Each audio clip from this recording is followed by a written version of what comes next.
তার সাথে আমার প্রথম দেখা মেজো মামার বিয়েতে। সে আমার নতুন মামির বরবনের ছেলে হয়। অনার্স ফাইনাল পরীক্ষার্থী। আমি সবে 9-এ উঠেছি। কিশোরী তকমা কাটেনি। খাবারের পর আমার খুব পেট ব্যথা করছিল। সব্বাই তখন বরকনের মিষ্টিমুখ করা দেখতে ব্যস্ত। ওই অত বড় কমিউনিটি সেন্টারে কি আমায় বাথরুম খুঁজে দেবে? আর বাথরুমের দরজায় বাঁকে দাঁড়িয়ে থাকবে? যদি কেউ বাইরে থেকে আটকে দেয় আমায়। ইশ্বিরে! শেষমেশ ওকে খুঁজে পাওয়া। বিরক্ত মুখে এক কোণায় বসে বিড়বিড় শব্দে পড়ছে। মোটা একটা বই হাতে। আমার এদিক ওদিক ছুটাছুটি দেখে এগিয়ে এলো। কিছু হয়েছে? বাথরুম খুঁজে পাচ্ছি না। এত পেট ব্যথা করছে। এক্ষুনি বাথরুম যেতে হবে। ঝাঁকড়া চুলের ছেলে বই বন্ধ করে বিরক্ত মুখ করে বলল। এইসব বাচ্চা ফাচ্চারা কেন যে বিয়ে খেতে চলে আসে? একটু ঝাল খেলেই পেট ব্যথা। ওই যে ওদিকে টয়লেট। আপনি একটু দরজায় দাঁড়াবেন? কেউ সিটকিনি বাইরে থেকে আটকে দিলে আমি মরে যাব। তার মুখের বিরক্তি এবার আরো ঘন হলো। দেখি চলো। একদম দেরি করবে না। আমার কাল পরীক্ষা। দেখছো না পড়ছিলাম। একটুও দেরি হবে না। 2 মিনিট লাগবে।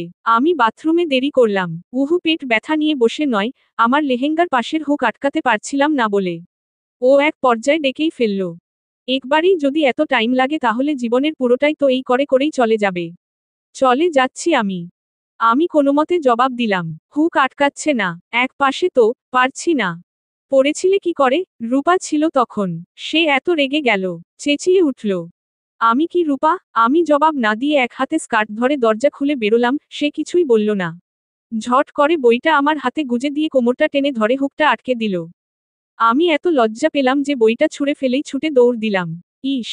কে না কে, আমার কোমরের হুক আটকে দিল। ছি! তারপর আর পুরো অনুষ্ঠানে তার সাথে দেখা নেই।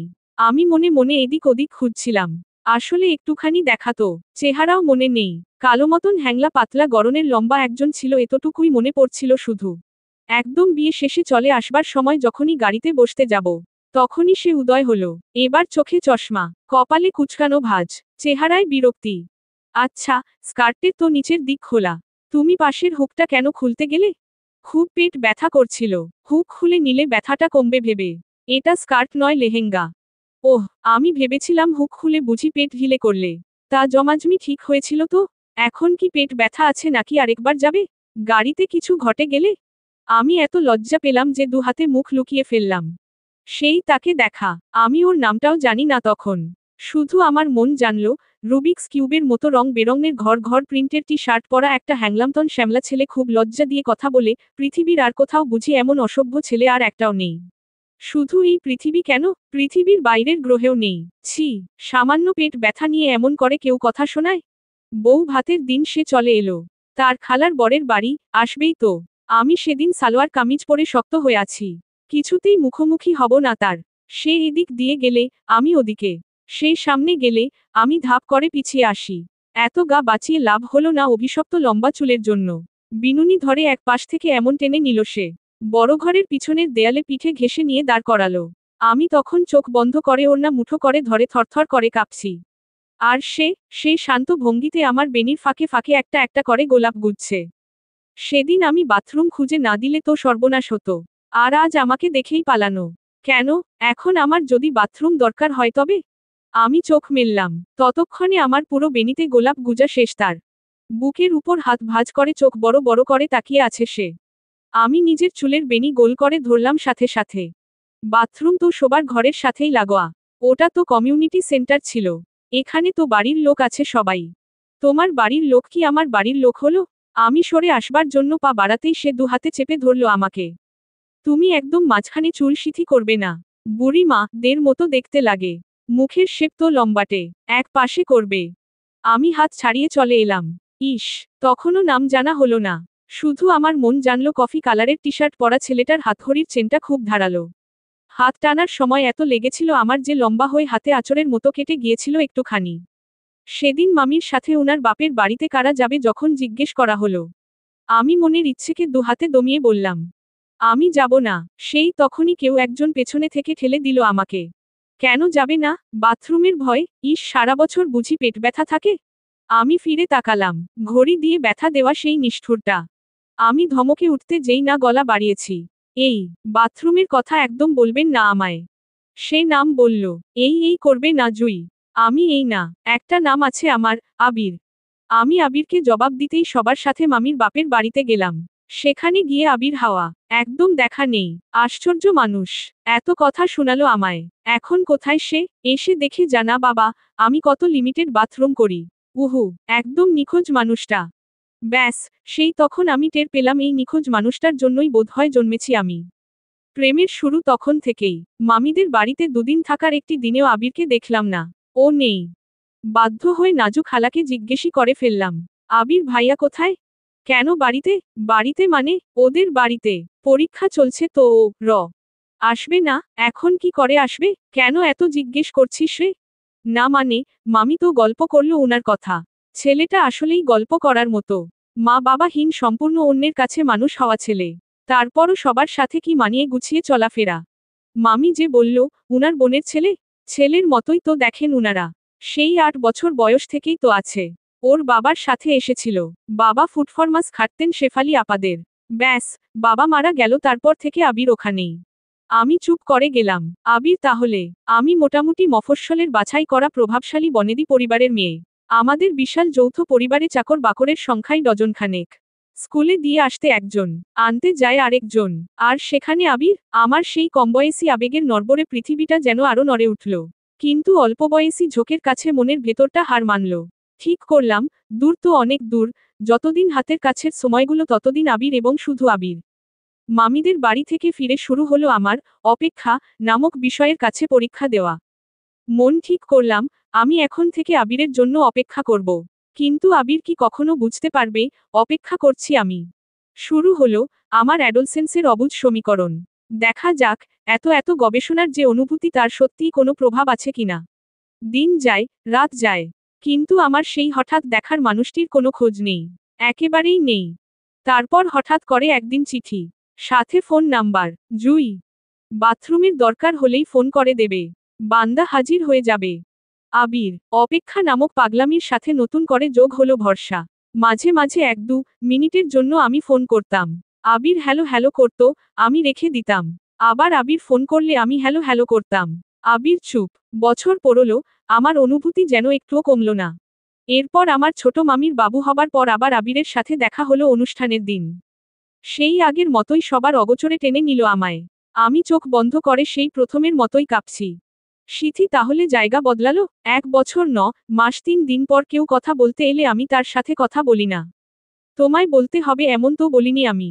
শুধু আমি কথা বলবো। আবির নাক টিপে ধরল আমার। আচ্ছা, ডানপাশে সিথি করা এই মেয়েটাকে যদি আমি বাতাসের মতো পাতলা একটা চুমু খাই, মেয়েটা কি কেঁদে ফেলবে? আমি হ্যাঁ সূচক মাথা নাড়লাম। আবির আমার 2 গালে নরম করে হাত রাখল। চুমু খাবার আগেই আমি কেঁদে ফেললাম। আবির এত হাসলো আমায় নিয়ে। ইস, আমি ছুটে পালিয়ে এলাম। সেই দিনে আর একবারের জন্য আমি আবিরের সামনে পড়লাম না। কিন্তু পরদিন খুব ভোর বেলায় আবির আমায় ঘুম থেকে ডেকে তুলে বাইরে নিয়ে এলো। আমি ঘুম ঘুম চোখে টলতে টলতে এসে বারান্দায় দাঁড়ালাম। এত সকালে? আমি চলে যাব এখন। উহু, একটু পরে। একটা চুমু খাবার কথা ছিল। সবাই তো ঘুমে। ভাবলাম বেস্ট টাইম এটাই। আমার ঘুম উড়ে গেল। ইস কি নির্লজ্জ। সামান্য একটা ব্যাপারে নির্লজ্জ কি বলা যায়? লজ্জা কম বলা যায়। একেবারে নির্লজ্জ হলে তো শর্টস পরেই চলে আসতাম, তাই না? আমি পারবো না। আমি জানতাম পারবে না। যার নাকে এখনো বাচ্চাদের মতো সর্দি লেগে আছে, সে চুমু জিনিস তো বুঝেই না। আমি চুপ করে কিছুক্ষণ নিঃশব্দ দাঁড়িয়ে রইলাম।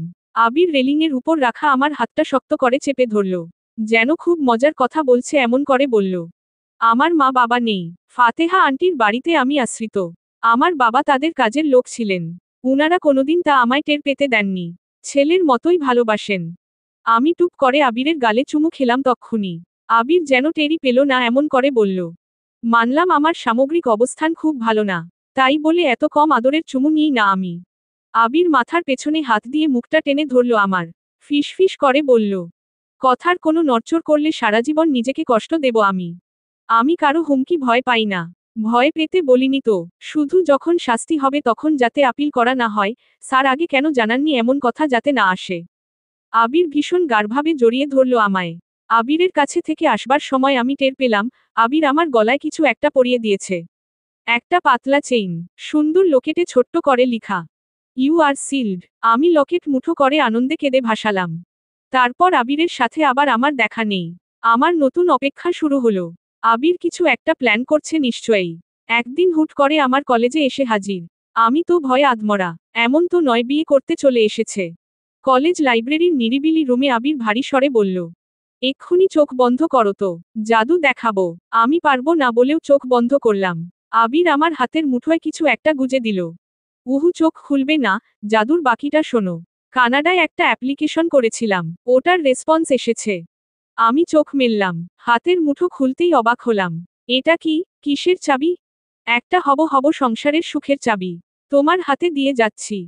বাহ, চাবি দিয়ে দেশ ছেড়ে চলে যাওয়া হচ্ছে। আবির নাক ধরে কাছে টানলো আমায়।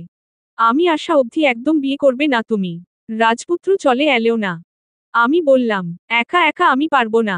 পারতে হবে, না পারলে ক্ষমা নেই, কঠিন শাস্তি হবে। হোক শাস্তি। আমি শক্ত করে হাত টেনে ধরলাম আবিরের। এক্ষুনি আমায় সঙ্গে নিয়ে গেলে কি হয়? আবির আমার হাতটার উপর তার অন্য হাতটা রাখল।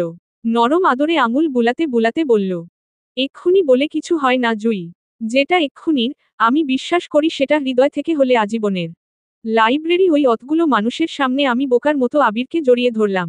নিজের বাচ্চা বাচ্চা ইচ্ছের কথাগুলো বলতে লাগলাম। আমরা লুকিয়ে বিয়ে করে রাখব। ফিরে এসে তুমি বলবে সবাইকে। আমাদের বাড়িতে কেউ শুনবে না আমার কথা।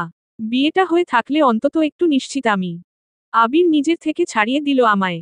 আমি লুকিয়ে বিয়ে করব না জুই। আমার এই জীবনটাই মাথা নিচু করা। এ জীবনে আর কোনো মাথা নিচু করা কাজ আমি করতে পারবো না। এবং তুমিও আমায় করতে বলবে না। আবির চলে গেল।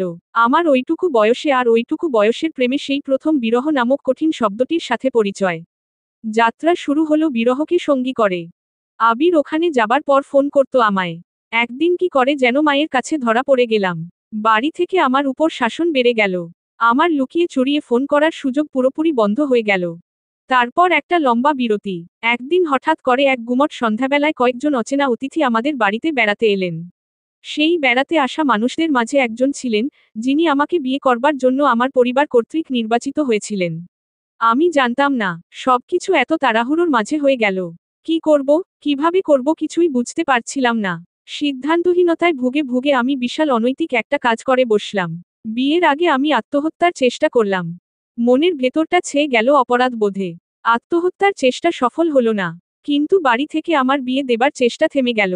একটা পারিবারিক আনুষ্ঠানিক বিচারসভার মাধ্যমে আমায় বলা হলো, যদি আবিরকেই আমি জীবনে চাই, তাহলে এই পরিবারকে ছাড়তে হবে। আমি মনে মনে দৃঢ় সংকল্প করলাম, আবিরের জন্য পরিবার ছাড়ব। মন ঠিক করে আবিরকে ফোন করলাম। আবির উল্টো ধমকালো আমায়। পরিবার ছেড়ে আসবে মানে? মাথা খারাপ হয়ে গেছে তোমার? আমি নেই তোমার সাথে। এসব কি কথা? আমি মরতে গেছিলাম তোমার জন্য।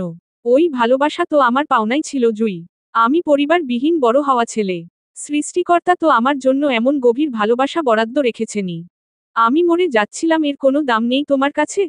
অবশ্যই দাম আছে। আমি এসেই দাম দিচ্ছি। মাত্র দিনের অপেক্ষা। আমার এত রাগ হলো আবিরের উপর, যার জন্য আমি আমার সর্বোচ্চ বিসর্জন দিতে নেমেছিলাম, সে বলে এসে দাম দেবে। আমি যোগাযোগ বন্ধ করে দিলাম। আবির বিভিন্নভাবে যোগাযোগের চেষ্টা করল। আমার আত্মীয়স্বজন যাকে যাকে ফোন করা যায় করল। মোটামুটি যতভাবে চেষ্টা করা যায় করল। আমি কোনো সাড়া দিলাম না।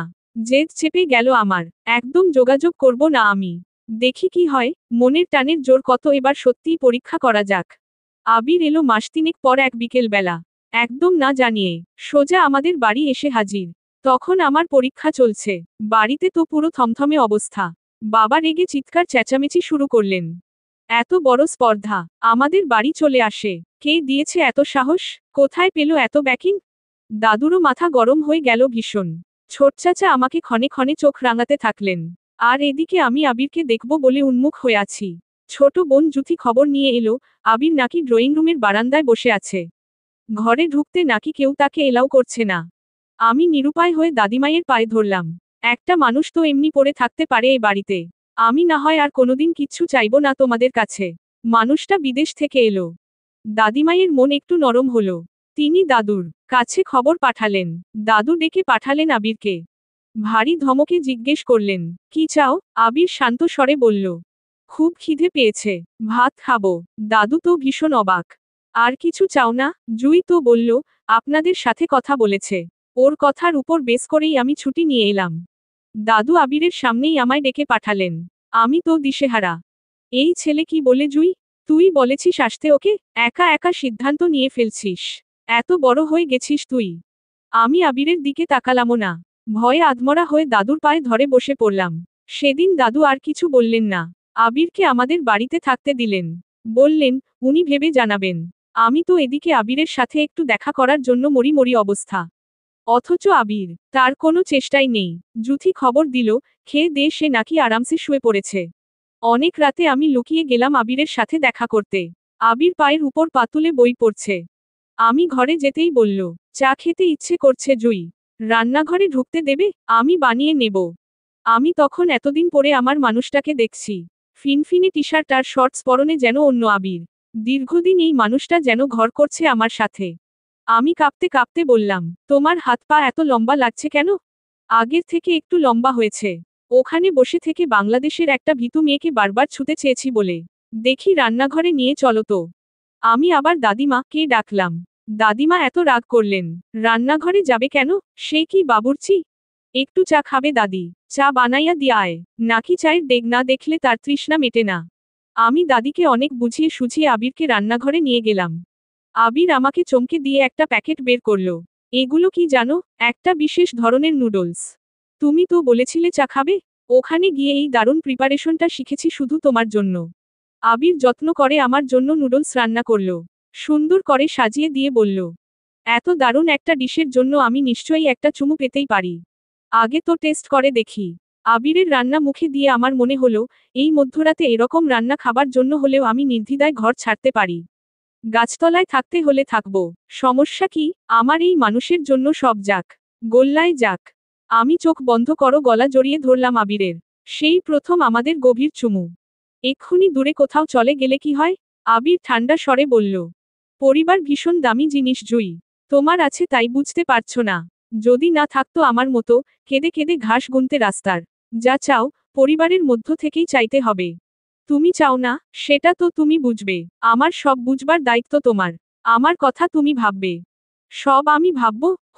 আমি এক পৃথিবী দুশ্চিন্তা নিয়ে সব ভাবতে ঘরে এলাম। 10 মিনিটেই বাড়ির লোকেদের কিভাবে ম্যানেজ করব ভেবে আমার মাথা কাজ করা বন্ধ হয়ে গেল। সারাদিন আমি না খেয়ে মায়ের পিছন পিছন ঘুরলাম। মায়ের এক কথা, বেড়াতে এসেছে, বেরাক। বিয়ে শাদিতে আমি নেই। তোর জন্য একলা যুদ্ধ করতে পারবো না আমি। এদিকে আমি আবিরের কাছাকাছি থাকবার জন্য দিশেহারা। নিরুপায় আমি আরেকদিন রাতে লুকিয়ে আবার আবিরের ঘরে গেলাম। আবিরের পুরো উল্টো ভাব, কড়া স্বরে চোখ রাঙিয়ে বলল, রাতে এলেও কাজ হবে না জুই। বিয়ের পর অবধি অপেক্ষা করতে হবে। এসব ব্যাপারে আমি খুব স্ট্রিক্ট। তুমি এতদিন পর এলে অথচ আমায় একটু কাছে টানতেও চাইলে না। তুমিও তো চাওনি। কি করে জানলে এই এত রাতে কেন এলাম তবে? এটা তো অন্য কারণে। নিজেও তো একটু সবার সাথে কথা বলবে। একা আমাকে দিয়ে কেন সব? আবির আলতো করে আমার হাত ধরল। আমার হাতের তালুতে আঙুল দিয়ে কিছু একটা লিখতে লিখতে বলল, অনেক শুকিয়ে গেছো তুমি। জামা সব লুজ হচ্ছে। আমি হাতটা ছাড়িয়ে নিলাম। আমি তো জানতাম কাছে আসার ক্ষেত্রে ছেলেদের আগ্রহ বেশি। আর তুমি? ভুল জানতে।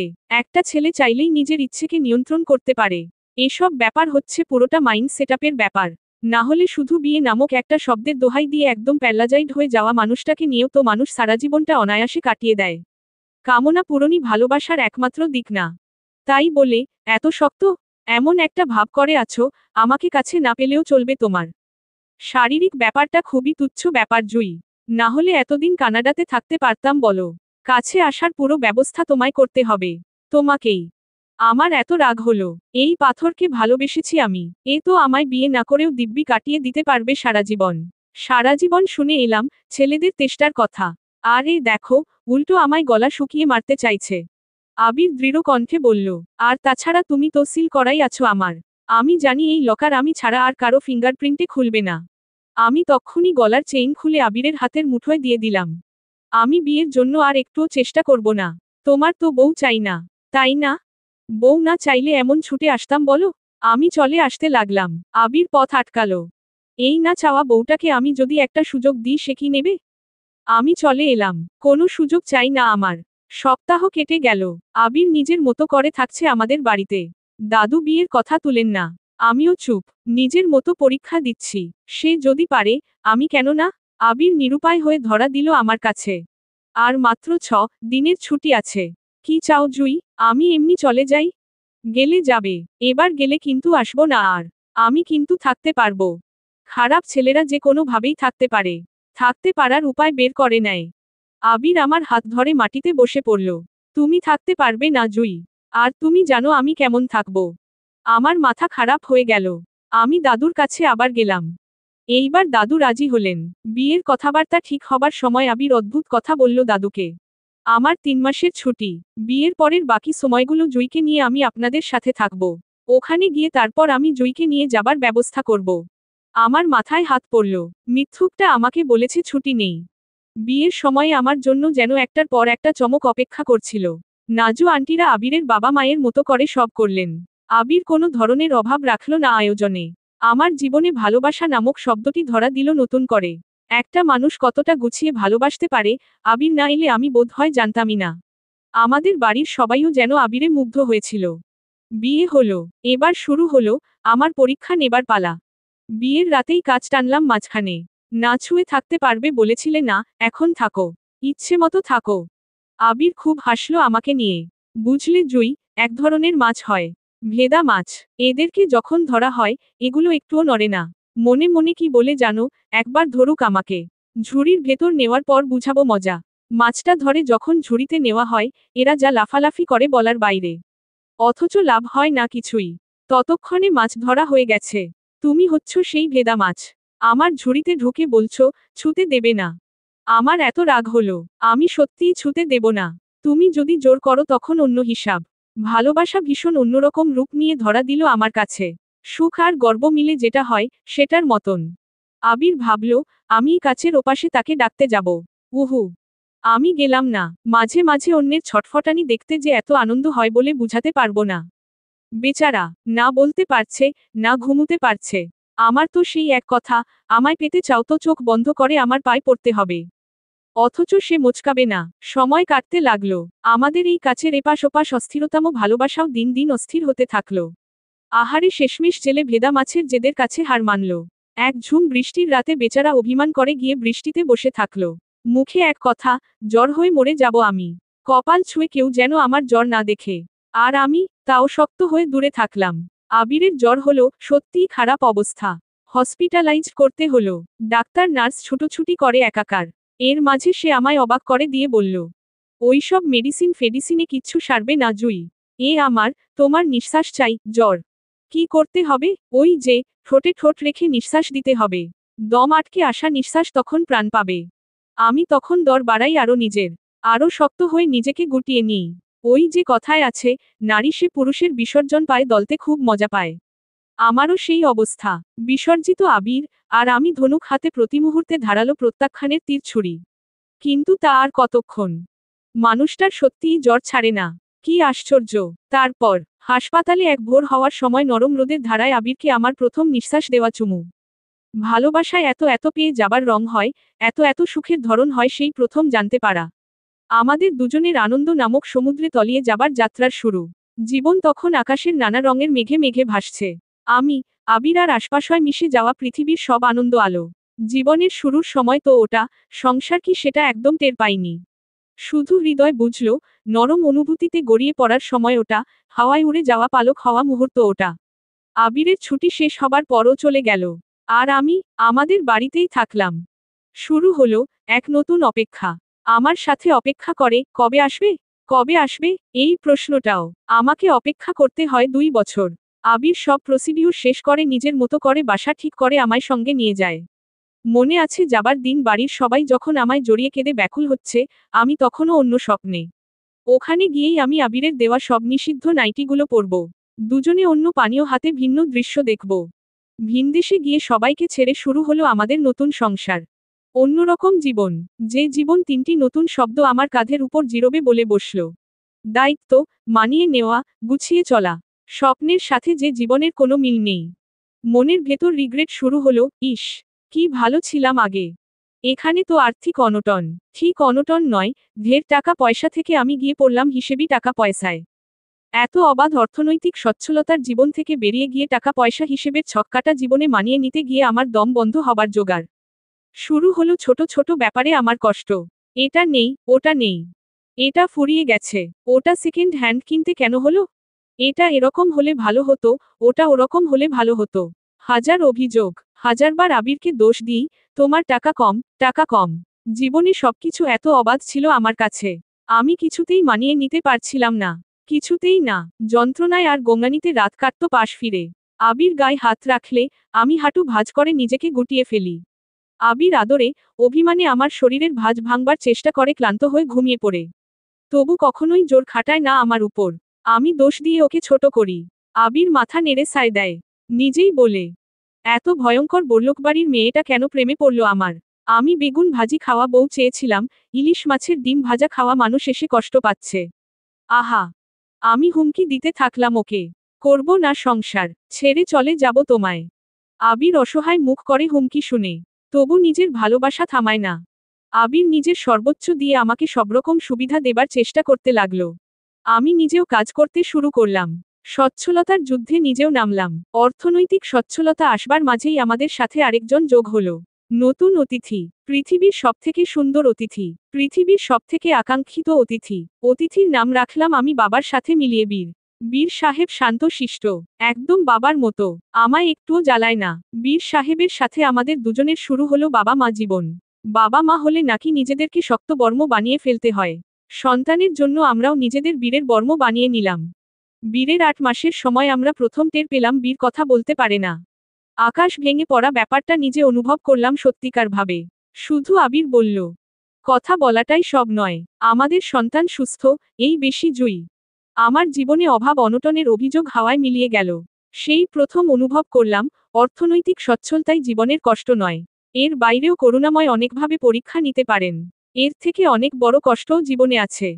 আমার ভেতরকার দুঃখ তখন অন্যরকম। আবির যেন প্রতি মুহূর্তে ওর জীবনের সেরা পরীক্ষাটা দিয়ে যাচ্ছিল। যেমন আমার অসন্তুষ্টিতেও কখনো আমায় বকেনি, তেমনি বীরের ক্রাইসিসের সময়ও ও একদম শক্ত। এক রাতে আমি ওকে কাঁদতে কাঁদতে জড়িয়ে ধরে বলেছিলাম, তুমি সব এত পারো কি করে আবির? এত মানিয়ে নেয়া, এত কিছু। আমি তো কিছুই মানিয়ে নিতে পারি না। তুমি কি করে একসাথে এত প্রবলেমের সাথে ফাইট করতে পারো বলো তো? আবির আমার মাথায় হাত বুলাতে বুলাতে বলেছিল, মা বাবাহীন এই পৃথিবীতে আমায় কেন করুণাময় একা পাঠিয়েছেন জানো? আমি সব সামলাতে পারবো বলে। আমার ভেতর আল্লাহ পাক সব ট্রায়াল ফেসের শক্তি দিয়ে তবেই একলা ছেড়েছেন। তাও এত এত কঠিন সিচুয়েশনে কি করে পার করো বলো তো? আমার তো হাল ধরতেই ইচ্ছে করে না। হাল তো আমিও ধরি না জুই। শুধু এটুকু সবসময় মনে রাখি, পারি না, এটা বলা লজ্জার। বরং, চেষ্টা করে দেখি পারি কিনা, এটা বলা গর্বের।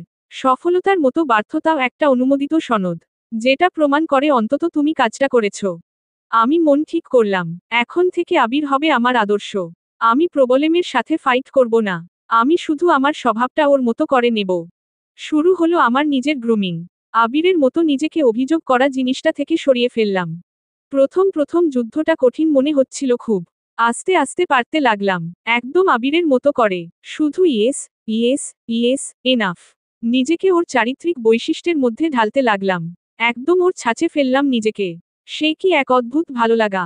জীবনে অশান্তি কমে যেন শূন্যতে চলে এলো। আমিও আবিরের মতো হয়ে গেলাম। সবকিছু সামলাতে পারি। সবকিছুতে করুণাময়ের উপর সন্তুষ্ট। ঘরের মধ্যে সব যেন শান্তিময় সমৃদ্ধিতে ভরে এলো। আমি তখন মনে মনে জানি সৃষ্টিকর্তা পরীক্ষা নিয়েছিলেন আমার। কিন্তু এরপরও যে বিশাল চমক আমার জন্য অপেক্ষা করছিল কে জানত? আবির যে কার কোম্পানিতে কাজ করত, সেখানে সে 11% শেয়ার পেয়ে গেল। কাকতালীয়ভাবে নয়, ওটা তার দীর্ঘদিনের চেষ্টা আর কাজে। আমাদের জীবনে সচ্ছলতা ফিরে এলো সুন্দরভাবে। কি ভাবছেন? আচমকা বল্লক হয়ে উঠায় আমাদের জীবন বুঝি বদলে গেল। উহু! আমরা আমাদের মতোই রয়ে গেলাম। কারণ ততদিনে আমার, টাকা আর সবকিছু চাই, এই নেশা কেটে গিয়ে আমিও যে আবিরের মতো হয়ে গেছি। বিশাল সেই টাকা পয়সায় আমি আর আবির নতুন একটা কাজ শুরু করলাম। যা আমার অনেক বল্লক বাপের বাড়ির কেউ করতে পারেনি সেটা আবির শুরু করল। ওখানেই একটা হোম শুরু করলো ছোট্ট করে। যেখানে শুধু অসচ্ছল কথা বলতে পারে না এমন শিশুদের পড়াশোনা থেকে সব ধরনের দায়িত্ব নেওয়া হবে। আমরা খুঁজে খুঁজে এমন শিশুর দায়িত্ব নিতে শুরু করলাম। আমরা শুধু অ্যাসোসিয়েশনটা শুরু করেছিলাম। এত এত হেল্প আসতে লাগলো। চোখের পলকে আমাদের সেই সংস্থা কানাডায় সাড়া ফেলে দিল। আজ আমরা দুজনে অনেকের গল্পের পেছনের গল্প। তারপরের গল্পটা শুধু আনন্দের আর আনন্দের। আমাদের আনন্দের। আজ যখন এই গল্পটা লিখছি, আনন্দে আর গর্বে আমার বুক ভরে আসছে। আবিরের হাত ধরে আমি আমার নতুন জীবনের শুরু করেছিলাম মাত্র কয়েক বছর আগে। আমি নতুন করে মানুষ হয়েছিলাম ওকে ভালোবেসে। নতুন করে পৃথিবী দেখেছি ওর মতো একজন হয়ে। নতুন করে বাঁচতে শিখেছি ওর মতো করে। বিশ্বাস, ভরসা, সন্তুষ্টি মাত্র 3টি শব্দের তৈরি আবির মানুষটা যেন আমার জীবনের অন্য আরেক ছাঁচ। যে ছাঁচে পড়ে আমি নিজের মতো করে ফুটেছি। ও হ্যাঁ, এখন মাঝে মাঝে আমি যখন আমার ছেলেকে নিয়ে দেশে আসি, বেশি দিন থাকতে পারি না। আবির কাজের ব্যস্ততায় এত আসতে পারে না। আমি আসি। আমাদের বাড়ির সবাই আবির আবির করে গলা শুকায়। বাবা 100 বার বলে, সোনার ছেলে একটা, হীরের খনি একটা। যে জামাইয়ের কাছে মেয়ে বিয়ে দিতে একদিন সবার প্রাণে পানি ছিল না, আজ সেই মেয়ের জামাইয়ের গল্প বলতে বলতে দম ধরে পানির তৃষ্ণা পেয়ে যায় সকলের। আমি মনে মনে তখন সৃষ্টিকর্তাকে ধন্যবাদ দিই। মনে মনে বলি, হে করুণাময়, আমি সব পরীক্ষায় শুধু তোমার সাহায্য চাই। আর কিচ্ছু না। ছেলে বড় হয়ে গেছে এখন অনেক। আমি মাঝে মাঝে আবিরকে যখন জড়িয়ে ধরি, আবির দূরে ঠেলে আমায় বলে, ইসবীর দেখলে বলবে, বাবা মা পচাছি। আমি মিথ্যে রেগে বলি, তোমার ছেলে কথা বলতে পারলে তো বলবে। আবির এক পৃথিবী বিশ্বাস নিয়ে আমার দিকে তাকায়। পাথর সম কঠিন কণ্ঠে বলে, আমাদের সন্তান একদিন না একদিন কথা বলবেই। আমি জানি, উপর থেকে উনি আমার ভরসার জোর দেখছেন। আমি বিস্ময় আর ভালোলাগা নিয়ে তাকিয়ে পৃথিবীর সেরা মানুষটাকে, সেরা স্বামীটাকে, সেরা বাবাটাকে দেখি। এই তো সেই মানুষ যে কখনোই অসন্তুষ্ট হয় না, কখনোই বিশ্বাস হারায় না। এই মানুষের সাথে প্রতি মুহূর্তেই আমার মনের প্রেমের শুরু হয়। প্রতি মুহূর্তেই আমি তার প্রেমে পড়ি। প্রতিবারই ফিসফিস করে বলি, ভাগ্যিস তোমার প্রেমে পড়েছিলাম। ভাগ্যিস, এখনো পড়ছি। এই যেন আমার আমৃত্যু প্রেমের শুরুর গল্প। ও হ্যাঁ, আমাদের ছেলে কথা বলতে পারে না, এই ব্যাপারটার পেছনে আমি একটা নিজস্ব ব্যাখ্যা দাঁড় করিয়ে নিয়েছি।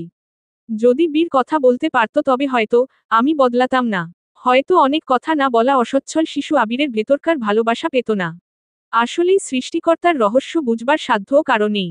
কারো নেই, একেবারেই নেই।